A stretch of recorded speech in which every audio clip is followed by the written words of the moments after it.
Welcome to Buckets, coming in from the Tommy John Home Studios. My name is Matt Moore. I'm the senior NBA writer for the Action Network, joined by Bryan Fonseca.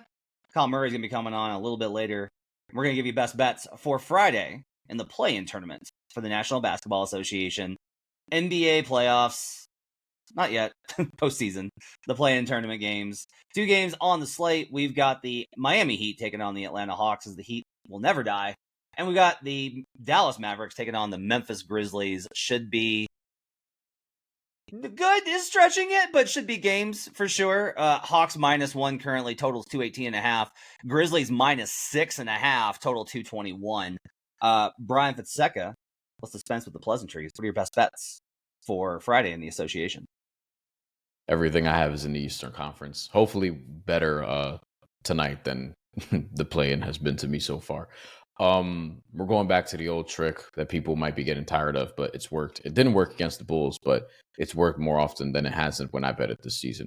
Heat, first half, other team to win. So that would be the Atlanta Hawks in this equation. That's plus 550. Also, it's a sprinkle, so why not? Because the Heat blow a ton of leads. We also have Heat first quarter winner, -104 at one spot. And then we also have Tyler Hero over 6.5 first quarter points, which is plus money right now. Let's go backwards. Why do we like Tyler first quarter over 6.5? I think a lot of people will be like, hey, Dyson Daniels is going to lock him up. That didn't happen last time. And we're starting to overrate Dyson Daniels as a defensive player. He's not Gary Payton. He's not, insert elite defensive guard from yesteryear here, because we don't have a ton of those anymore, unfortunately. He's not Jalen Suggs even, I would say. Like, Jalen Suggs was legitimately a depoy candidate, I thought, when healthy last season. But Dyson Daniels, I think the steals numbers and just the gaudy stocks games are getting to a lot of people. He should be the guy guarding Tyler Hero here, because who else is going to do it? But Tyler Hero over 6.5 first quarter points. This is something that hit against the Bulls in the play-in. Obviously, he was double digits in the first quarter. He had 11 on April 11th against the Pelicans. He had 8 against the Bulls on April 9th, and that's 3 straight games. And then before that, not long before that, there was an 8-point game as well there too, or 8-point first quarter as well there too. So 4 and 6 for Tyler Hero coming into this. And the Hawks are not good defensively. Like, I know they have Dyson Daniels, but like, Tyler Hero is going to be able to get to that floater, get to his jumper, get to that 3-point shot, and he's going to be the hub. Like, he's the guy that has to score for this team ultimately, for them to have a shot, any shot at having a balanced offense. So it worked last time. I'm skeptical that it's going to work for the full game, but Tyler Hero is part of why the Heat have been a much better first half team than a second half team, because he's one of the reasons that they haven't been able to close that well. But as a starting, like in the first half, like he's been very good at times, and generally shoots 50% plus. So we'll go with that there for our first bet. Yeah, it feels like Tyler gets really worn out by it. I mean, this is the first year that he's had to do this month after month after month, where he's had to carry the team. And so, like, there's just no possessions off for him. And then it makes sense that he would kind of wear out. So the first half play versus the Hawks and then the second half play makes sense as well. Do you have anything else on that? Or is it just like, this is who the Heat are, is they start off strong and then they wilt as the game goes on a little bit longer? Yeah, they just can't. They've blown the most leads. They've blown the most fourth quarter leads. They've blown the most double digit fourth quarter leads. They've just blown the most, I think, double digit leads as well. Like, they just suck at holding leads this year. They can't sustain their offense. Whoever that's an indictment on, obviously Tyler Hero has to share a bunch of that, but other guys do as well. Bam, I don't look to as much as like to me, he's not an offensive he's not an offensive hub in that sort of scoring way. He's an offensive hub more so in a playmaking way, but he hasn't been awesome this season from an offensive standpoint. But then others, like, part of it is also they played a shit ton of Terry Rozier in these fourth quarters early on. Yeah. Terry Rozier has been just statistically one of the worst players in the NBA. A trade that I thought was going to be better for them than it had been. And a lot of people did, because the way Terry Rozier was playing. But now there's questions about, can he even live in Miami? Because go look at what the streets are saying. And then you have just other examples of like just blown, just, linked to this woman, that woman, et cetera, like just the usual. Ear to the streets. And it's not even like these women have names, but I don't know how, I feel like this is rated M for mature, but not in that way. So we'll keep it moving. I think with the Atlanta Hawks also, like, this is a team that can go on runs. Like, the Orlando Magic beat them down in a way that I think the Heat would beat them down if the Heat were the Heat. But this isn't like that version. Like, we're past the Jimmy Butler era now. This is a team that's closer to what we saw in between the LeBron and Jimmy eras, except even that team had at one point Goran Dragic and Chris Bosh, though they didn't play together because Chris Bosh had the blood clot thing come up very soon. Also Luol Deng. So, like, from a night-to-night basis, you don't know what you're going to get with this Heat team. In the second half, they've been just very, very unreliable to back. So that's part of it too. Okay. All right. So Heat first half. Hawks full game. Tyler Hero over 6.5 first quarter points. You got anything else? Heat first quarter money line. And Heat first quarter money line. Okay. They win a lot of first quarters. They win a lot of first quarters. By the way, Heat are 6-4 straight up in their last 10 road games, 7-3 against the spread first half.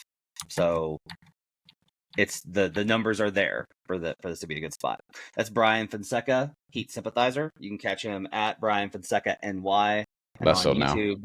At Bryan Fonseca, less so now. We'll catch him again next week on all sorts of episodes of Buckets. Coming up, let's get prop plays from Kyle Murray. All right, join me now. It's Kyle Murray. You can find him at KMurr, MURRDFS from Roto Grinders. He's got some prop plays for us.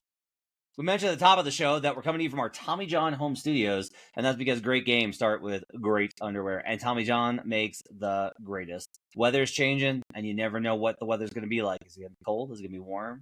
Do you need to be breathable? Do you need to be snug? Do you need to be, you're going to be more active? And that's Tommy John stuff has everything that you need. Everything, every type of weather, every type of style, every type of everything. They've got you covered at Tommy John. Remember, when you're truly comfortable, you do everything better, and that includes better. So if you love the Buckets podcast and you love our crew, you're going to love Tommy John. Get 25% off your order right now at TommyJohn.com/buckets. That's 25% at TommyJohn.com/buckets. Kyle, glad to see you, my man. Hope you're excited for the playoffs. Know you'll have lots of plays, have lots of recommendations over at Roto Grinders. But let's get into these play-in tournament games. What are your plays for Friday in the association? Yeah, the first pair of playing games were pretty good to me. So hopefully we can keep that momentum going. I got 2 points and rebounds props. You're taking the over on Andrew Wiggins at 24.5 points plus rebounds, and then Anthony Davis as well over 38.5 points and rebounds. Okay, I like these. These are good. Mine are going to be, I'm going to be on the Mavericks money line plus 220, and I'm going to be on Hawks Heat overtime 15-1. We'll get into those, and we'll give out a parlay, a juicy parlay between mine and Kyle's picks at the end of the picks. Let's get into these. So Andrew Wiggins, what gives you confidence that Wiggins is going to step up here in this must-win situation for the Miami Heat? Yeah, it's a good matchup for him. I like what we saw in the first play-in game from Wiggins. Obviously, Tyler Hero was the one to have the big scoring performance, but Wiggins was still very involved from a shot creation perspective. He had a 26.5% usage rate, and despite Tyler Hero being the guy that they were going to all game, still got up 20 shots for Andrew Wiggins. He also had a pretty solid rebounding game as well. He grabbed 9 boards in that matchup against Chicago. Rebounding matchup was a little bit better in that game, but this is still a sneaky, solid matchup for rebounding opportunities for wings, as they allow the 8th most potential rebounds to opposing wings in this one. So I think it's a sneaky good rebounding matchup here for Wiggins, and I do think he's going to be the secondary usage guy behind Tyler Hero. Like I mentioned last game, 26.5% usage rate. When I project him for about a 25% usage rate, my model likes him for 25 points alone in this one, as well as 5.2 rebounds. So, my numbers like Wiggins to clear this number on points alone. And while that would be a pretty much a ceiling game from a regular season perspective, when you take into account the elimination game, should be expecting Wiggins to be pushed pretty much full go in terms of minutes. He played 36 minutes last game, and that game was pretty much settled by halftime, it seemed like. Obviously, Miami had it pretty much taken care of for the majority of the game. Do you think we could see him play 37, 38 minutes in this one, and maybe even a couple more if the game is really close? So again, at 38-minute projection, 25 points here for Wiggins in my model, and again, adding 5 rebounds as well. So good matchup, as well as obviously Wiggins, having some good underlying numbers with that usage rate, kind of give me a really solid projection on this number for Wiggins. Yeah, I like this. I mean, a lot of this is also like, they had Jalen Johnson. I wouldn't like this as much because of the matchup. But without Jalen Johnson, I feel like there's an opportunity here because of the guys that are getting minutes for Atlanta. And there's a lot of inexperience, honestly, on that side, even with guys that I like a lot, like Mo Gay and stuff over there. So I think that there's definitely an opportunity to be had here. I'll take the Mavericks here plus 220 on the money line. I make this game just one. I make it within a point, which makes sense given where the Memphis Grizzlies are at now. I'll definitely admit this, that my ability to get an accurate rating on Dallas is nearly impossible. Like, what data should I use? Right? Like, they could be wildly better than my rating. They could be wildly worse than my rating. They could be wildly accurate with my rating. It could be absolutely anywhere. What I do know is that even with the market line being 6 on this game, I feel like there is a overestimation of Memphis, but rather an underestimation of Dallas's talent. And we kind of saw that in that Kings game, right? Where it's like, hey, Klay Thompson, not dead yet. They have guys that can contribute. They've got the 3 bigs who are all really good. Even if it's redundant with Davis and Gafford and Lively, like those 3 guys are really good and really impactful. So I still think that Anthony Davis is such a massive matchup advantage versus this Memphis team. They don't know, like, Jaren can't do anything against him. I love Jaren, and he can't do anything against AD. And AD is going to have a massive game, like you're going to get to in a second. So to me, I like the Dallas Mavericks to be the first team ever, mind you, to make the playoffs as a 10th seed. No one's ever done it. So gotta change sometime. That's how that works, right? So I'll take the Mavericks plus 220 here on the money line. You agree that you think this is a good spot to back AD? Yeah, I think it's a fantastic spot for me. Your pace up spot, Memphis playing at the fastest pace in the NBA, but also just when you look at the sheer usage that AD has commanded, even with pretty much a full healthy team, obviously no Kyrie Irving, but when you're looking at PJ Washington on the floor, Klay Thompson on the floor, he still is commanding just monster usage in this Dallas offense. Last game in that elimination game, 34% usage rate. And honestly, he took 23 shots. He didn't really play all that great, only 9 makes in that one. Last game, I took the over 25.5. He did get there, scored 27 points, but it closed at 26.5. For this one, 27.5 is where we open. So I do think if you wanted to take the points, that's just fine as well. But I also think this is a spot where we're going to see AD play 37, 38 plus minutes. He played 34 minutes in that game against Sacramento last time out. Again, a game that was in control for Dallas pretty much the majority of the game. So I don't think they needed to push him too much. But if this is a game that's back and forth, 4.5 point spread for this one, if it's one that they're struggling with, I do think that it's going to be a spot where we could see AD play 38 plus minutes. Again, elimination game. We didn't really get to see the full throttle with him getting pushed minutes wise last game. I have him projected for 31 points alone, nearly 13 rebounds as well. I think it's a good matchup for him to sort of work against Triple J, like you mentioned. Obviously, we're going to see Zach Edey play 30 plus minutes, and if AD gets any sort of time with him on him, I think that's an automatic mismatch. But whether it's Triple J or Edey, I think AD will be able to kind of have his way on the offensive side. But I do think as well with the pace up spot, we should see some more possessions, allowing more potential rebound opportunities to go Anthony Davis's way as well. And again, when you're talking the sort of partnership with Lively and Gafford, obviously you do take away some of the rebound chances here, but overall AD is still an excellent rebounder, not shying away from this rebound prop whatsoever. So I'm totally fine pairing it up with this points and rebounds number, as I have AD projected for, like I said, 31 points and just about 13 rebounds as well. So my model likes him to smash here against Memphis. Monster brow game incoming. Just a monster game coming. And I think that makes sense. If this was Zach Edey, if Zach Edey from 3 years from now was going to teleport back in time and take Zach's place, then I would actually like the under here, because AD does not like big physical presences. He prefers to mangle small ball lineups. Yeah. The fact that he gets to play with Gafford and Lively, and so Edey has to guard those guys, is even better, honestly, for AD. And again, like, Jaren, tremendous defender, can't do a damn thing against AD. So I like both of these plays. For our Tommy John's Ballsy Parlay of the week, this is like the last pre-playoffs Ballsy Parlay. So we're going to get pretty ballsy here. There's never been a 10 seed to make the playoffs. So I'm going to bet both of them. Okay.